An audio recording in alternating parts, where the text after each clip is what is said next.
के लिए नहीं बोलना चाहिए। उसके बाद है अक्रोधम। अक्रोधस का अर्थ है, अक्रोध मतलब उकसाए जाने पर भी। कभी कभी क्या होता है ना, हम शांत होते हैं लेकिन सामने वाले व्यक्ति इतना उकसाते हैं, बोलो बोलो बोलो बोलो बोलो बोलो, तो फिर हमको क्रोध आता है। तो अक्रोध का अर्थ है कि कितना भी वो आपका वीक पॉइंट दबाए, बटन दबाए, है ना। हमारा हर एक का वीक पॉइंट होता है। जैसे कोई व्यक्ति मान लो दो चार हमको गाली देता है तो हम उसको सहन करते हैं, लेकिन 1 घंटा हो गया ये बोले ही जा रहा है तो मैं कितना सहन करूँ। तो उसके बाद फिर क्या हो जाता है, क्रोध आता है। लेकिन यहाँ पर बताया है कि दैवी गुण क्या है, अक्रोध, मतलब उकसाए जाने पर भी क्रोध नहीं आता। उसके बाद है त्याग। त्याग का असली अर्थ है वस्तुओं के कृष्ण की सेवा में लगाना, है ना। कोई भी चीज मेरा नहीं है इस संसार में, किसका है, भगवान का है ना। एक गाना है, जय जगदीश हरे, तेरा तेरा तुझको अर्पण, क्या लागे मेरा, ऐसा एक वो भजन आता है उसमें। कभी कभी लोग बोलते हैं सब कुछ तेरा, केवल चेकबुक मेरा, है ना। तो, तो भगवान को सब समझ में आता है, हाँ, ये क्या बोल रहा है करके।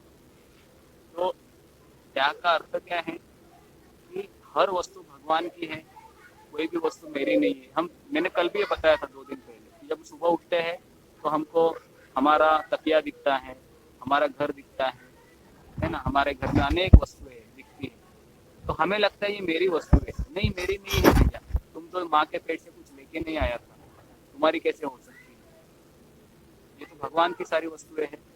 तो अगर भगवान की वस्तु में भगवान की सेवा में लगा रहा हो, उसमें थोड़ी ना कोई गलत बात है। उसको कहते हैं त्याग। तो अगर कोई व्यक्ति कहता है आप त्यागी हो, तो उसका सही अर्थ क्या है, आपने आपके जीवन की हर वस्तु भगवान की सेवा में लगाई। उसके बाद है शांति। शांति, शांति मतलब उत्तेजित न होना, वही बात, उत्तेजित न होना, उत्साहित जाने पर। उसके बाद है अपैशुन, अनावश्यक छिद्रान्वेषण से अरुचि। अनावश्यक छिद्रान्वेषण से अरुचि, ये मुझे जरा देखना होगा कि इसमें क्या बताया है। हो गया।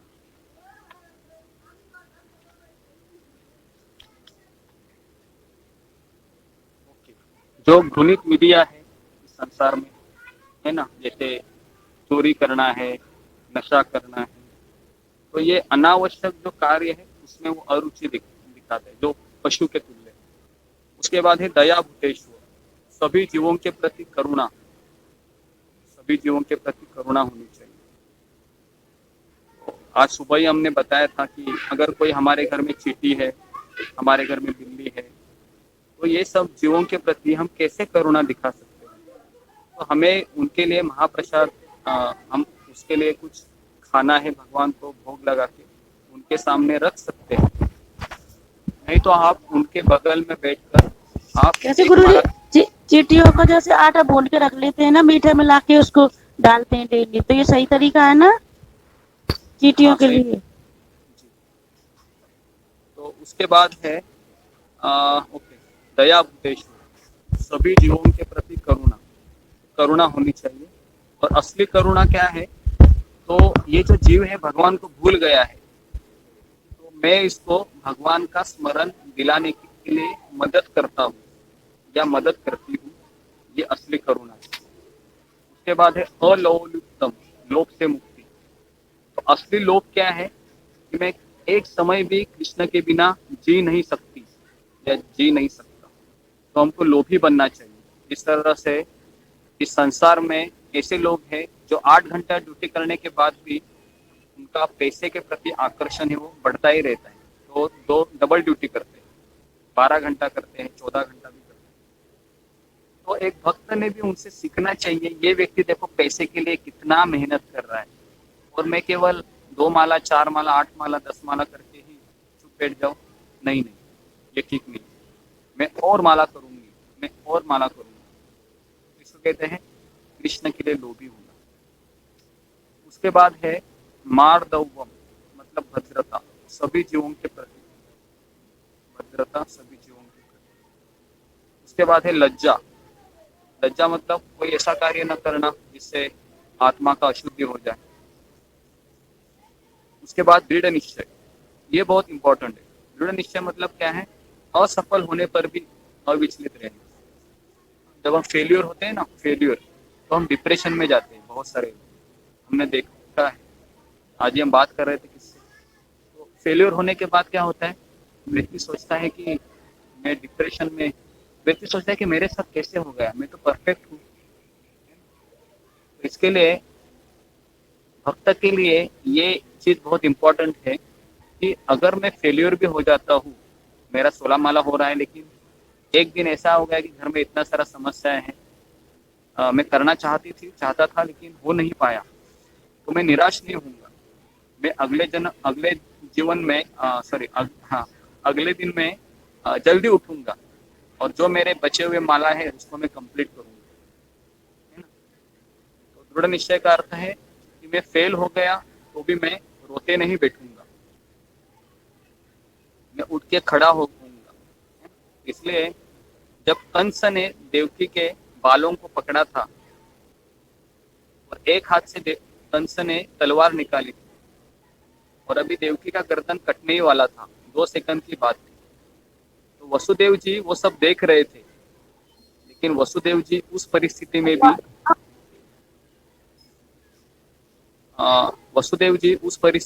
भी निराश नहीं हुए, है ना। वसुदेव जी उस परिस्थिति में निराश नहीं हुए। उन्होंने ये नहीं सोचा अभी देवकी तो चली गई, अगला मैरिज का सोच लेता हूँ, ऐसा वसुदेव जी ने सोचा नहीं। वसुदेव जी ने क्या सोचा, ये कंस तो पागल है, असुर है, ये कुछ भी कर सकता है, तो मैं इसको क्या करता हूँ, वचन देता हूँ कि जो कोई मेरे को बच्चा होगा आगे, मैं उसको तुम्हारे हाथ में दे दूंगा। तो इस तरीके से अविचलित परिस्थिति में भी विचलित न होना, ये इसका लक्षण है। ये लक्षण है दृढ़ निश्चय, दृढ़ निश्चय। ओके, उसके बाद है तेज, बल, जरूरतमंद की रक्षा करना। ये क्षत्रिय के लिए, कोई व्यक्ति आपको दिखाई देता है उसको बहुत पीटा जा रहा है, अन्याय हो रहा है, तो उसकी रक्षा करना। क्षमा, क्षमा मतलब दूसरों के छोटे छोटे अपराधों को क्षमा करना, है ना, जो घर में रोज होते हैं। तीसरा है धैर्य। एक धैर्य में 2 चीजें हैं, मानसिक धैर्य और भावनात्मक सामर्थ्य।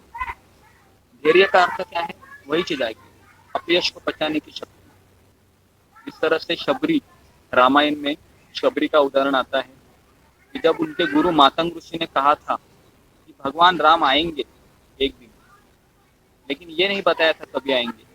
रोज वो क्या करती थी, आंगन को साफ करती थी, बोर को चुन के सुबह से लेके शाम तक राम की राह देखती थी। 1 दिन नहीं, 2 दिन नहीं, 3 दिन नहीं, सालों बीत गए, लेकिन वो अपना धैर्य नहीं छोड़ी, है ना, करती रही।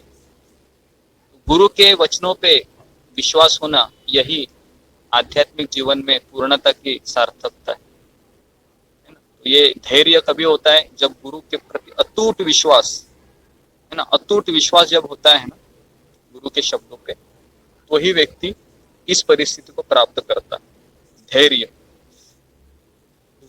उसके बाद है शौचम, शुद्धता। तो 2 प्रकार की शुद्धता होती है, एक आंतरिक मन से, दूसरी शरीर से। इसके लिए हमको उठने के बाद नहाना चाहिए। लोग बिना नहाए भी आते हैं, बिना नहाए हमको आना नहीं चाहिए।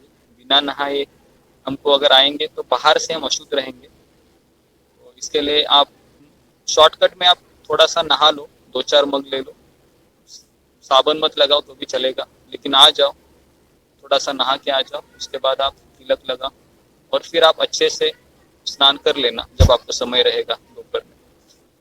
तो इस तरीके से क्या होगा कि बाह्य रूप से स्वच्छता होगी और शुद्धता आंतरिक मन से हम क्या करते हैं, मंत्र का जप करते हैं। तो इस प्रकार से दोनों शुद्धता हो जाती है सुबह सुबह। उसके बाद है अद्रोह, ईर्ष्या से मुक्ति। तो ईर्ष्या से मुक्ति मतलब कि हे भगवान, मैं ईर्ष्या क्यों करूं दूसरों के ऊपर, क्योंकि देने वाले तो आप ही है सबको। अगर कोई मेरे से ज्यादा जिसके पास है तो वो उसकी कर्मों के अनुसार उसको प्राप्त है, तो मैं उसके प्रति ईर्ष्या क्यों करूं। तो इसलिए भगवत धाम जाने के लिए एक ही क्वालिफिकेशन है कि हमें ईर्ष्या नहीं करनी चाहिए। और कृष्ण भी अर्जुन को बताते हैं चौथे अध्याय में कि मैं तुमको भगवत गीता इसलिए मैं पढ़ा रहा हूँ क्योंकि तू मेरा मित्र भी है और तुम्हारे में ईर्ष्या भी नहीं है। तो अगर आपको गीता समझनी है, हमको भागवत समझना है, तो हमें ईर्ष्यालु नहीं होना चाहिए। और ईर्ष्यालु जब होते हैं ना, तभी हम क्या करते हैं, हमको फिर कृष्ण भावना अच्छा नहीं लगता है। हम सोचते हैं कि ये भी लोग, यहाँ के भी लोग ऐसे ही है, हम अपराध करके बैठते हैं। और अपराध से फिर कृष्ण हमारा सारा सिस्टम फिर बिगाड़ देते हैं। फुटबॉल की तरह किक मारते हुए फिर हमको बाहर भेजते हैं। इसके लिए अपराध नहीं करना चाहिए। उसके बाद है नाति मानिता, मतलब सम्मान की अभिलाषा से मुक्ति, दूसरों को आदर देना। ठीक है? तो दूसरों को आदर देना चाहिए। दंडवत प्रणाम, किसी को भी आप फोन करेंगे, हरे कृष्णा प्रभु जी माते दंडवत प्रणाम, तो इस तरह से बोलना चाहिए आप, है ना, क्या मैं आपसे कुछ पूछ सकता हूँ, कुछ इस तरीके से। तो इसको कहते हैं दूसरों को आदर देना। तो ये है भरत पुत्र, ये सारे दिव्य गुण देवतुल्य पुरुषों में पाए जाते हैं। तो हमने जिस तरह से बताया था, आपको याद होगा कि बीज को पोषण करने के लिए तीन चीजें होती है, तीन चीजें होनी चाहिए अगर बीज को झाड़ बनाना है। पहला है उपजाऊ जमीन होनी चाहिए, उसके बाद पानी होना चाहिए, उसके बाद सूर्य प्रकाश होना चाहिए। उसी तरह से भक्ति लता को बढ़ाने के लिए हमारा हृदय है वह दैवी गुणों से संपन्न होना चाहिए। तो ये सब 26 दैवी गुण। तो अभी 4 से 8 श्लोक में आसुरी संपदा, असुरों के गुण के बारे में चर्चा करेंगे। तो 4, 5, 6, 7, 8 पढ़ेंगे। हाँ रूपाली पढ़ो।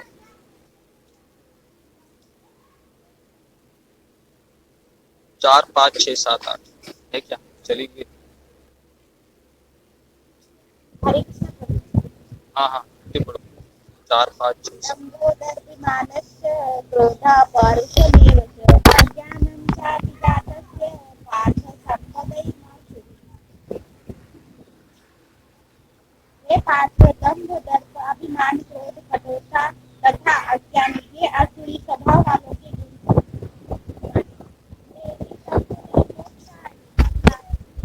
आवाज नहीं आ रही है।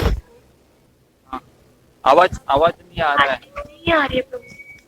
थोड़ा सॉरी चालू है ना प्रभु? हरे हाँ कृष्णा। हाँ अभी आ रही है, थोड़ा सा जोर से बोलो।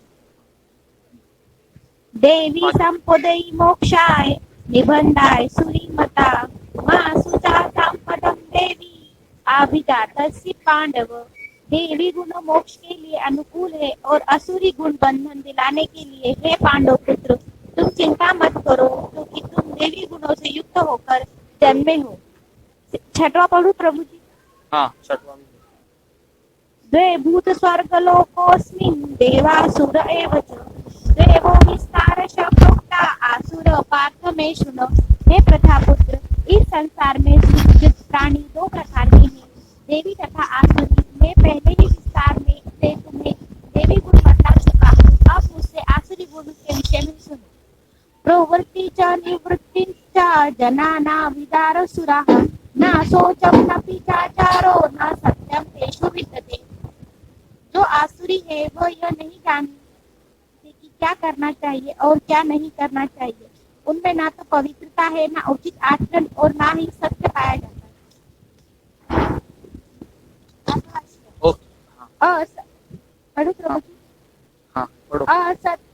असत्यम प्रतिष्ठम ते जगदाहुरनीश्वरम अपरस्परम संभूतम किमात्म काम हेतुकम।